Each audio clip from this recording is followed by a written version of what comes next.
Assalamualaikum warahmatullahi wabarakatuh. Perkenalkan, nama saya Anil Silawati dengan NIM 2020 008045 dari kelas 5A2 Manajemen. Di sini saya akan menjelaskan mengenai cara beradaptasi dan memenangkan persaingan di era disrupsi. Namun, sebelum itu, alangkah baiknya kita mengetahui terlebih dahulu, apa sih itu disrupsi? Nah, disrupsi merupakan fenomena di mana terdapat sejumlah perubahan atau lompatan yang besar yang keluar dari tatanan yang lama dan mengubah sistem yang lama menjadi sebuah sistem baru. Disrupsi sendiri disebabkan karena adanya inovasi dan kreativitas baru yang mampu membawa manfaat bagi manusia untuk dapat bekerja dan bersaing di masa depan.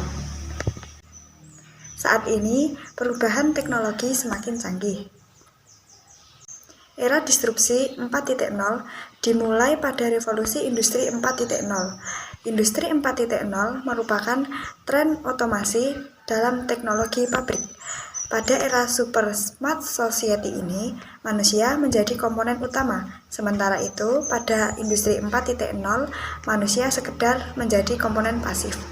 Setelah industri 4.0, muncul istilah era masyarakat 5.0 atau super smart society. Dalam era 5.0, manusia berkolaborasi dengan sistem informasi dan teknologi. Tujuan utamanya adalah meningkatkan kualitas sumber daya manusia. Next. Selanjutnya yaitu cara beradaptasi dan memenangkan persaingan di era disrupsi. Hal yang akan saya lakukan untuk beradaptasi dan memenangkan persaingan di era disrupsi yaitu melakukan inovasi tiada henti. Inovasi merupakan bagian paling penting untuk menciptakan kemajuan di bidang teknologi. Oleh sebab itu, setiap orang dituntut untuk bisa menciptakan inovasi terbaru yang memiliki segudang manfaat bagi masyarakat. Selanjutnya yaitu meningkatkan kualitas diri. Dengan pesatnya perubahan lini kehidupan menjadi serba digital, bukan tidak mungkin robot akan menggantikan pekerjaan manusia.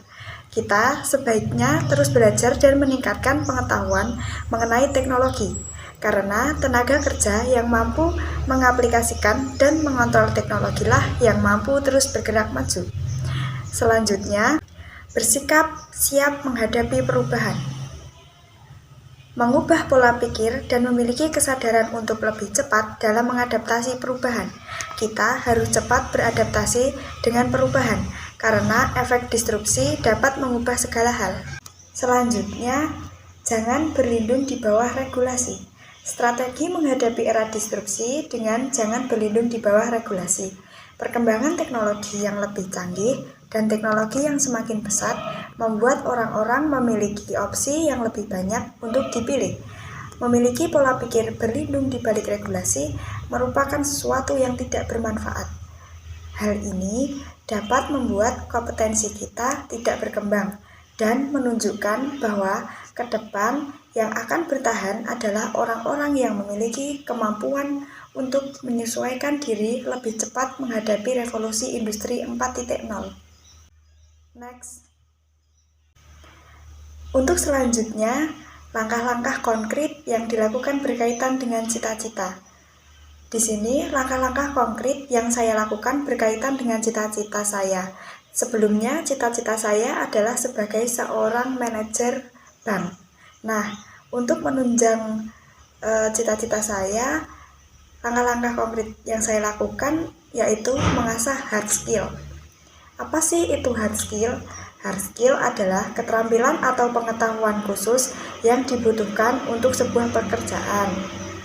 Hard skill adalah kemampuan yang diperoleh melalui pendidikan formal, pelatihan, dan pengulangan secara terus-menerus. Keterampilan dapat menjadi faktor penentu keberhasilan kita di tengah persaingan ekonomi global yang beralih ke dunia digital. Untuk itu, saya harus menguasai penggunaan perangkat lunak dasar seperti Microsoft Office, Google Analytics, Word Process, Microsoft Excel, Active Collab, Facebook, Insight, dan lain-lain.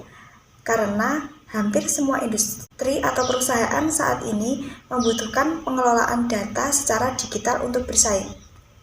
Karena itu, di samping menguasai skill yang relevan dengan pekerjaan, sebaiknya kita juga mengasah kemampuan untuk mengolah dan membaca data. Langkah selanjutnya yaitu memperkaya soft skill. Apa sih itu soft skill?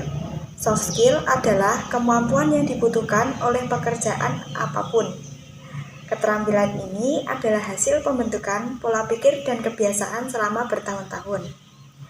Beberapa jenis soft skill yang akan saya lakukan yaitu kemampuan pengaturan saya dalam manajemen waktu, lalu kemampuan beradaptasi dalam sebuah tim, kemampuan saya untuk memecahkan masalah, dan kemampuan untuk berpikir kreatif. Langkah selanjutnya yaitu menguasai bahasa asing. Penguasaan bahasa asing yang akan saya lakukan seperti bahasa Inggris adalah langkah pertama untuk bersaing di era digital. Kita tidak perlu bergantung pada bahasa ibu. Diperlukan kemampuan dan usaha untuk mengembangkan kompetensi diri agar bisa bersaing di ranah digital. Kemampuan berbahasa asing tidak bisa lagi dipandang sebagai hal sekunder, tetapi sudah menjadi kebutuhan semua orang di zaman sekarang.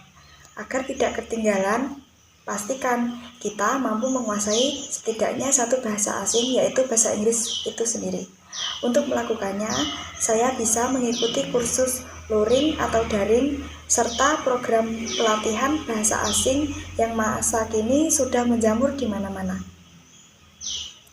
Sekian presentasi dari saya. Apabila ada salah kata, mohon dimaafkan.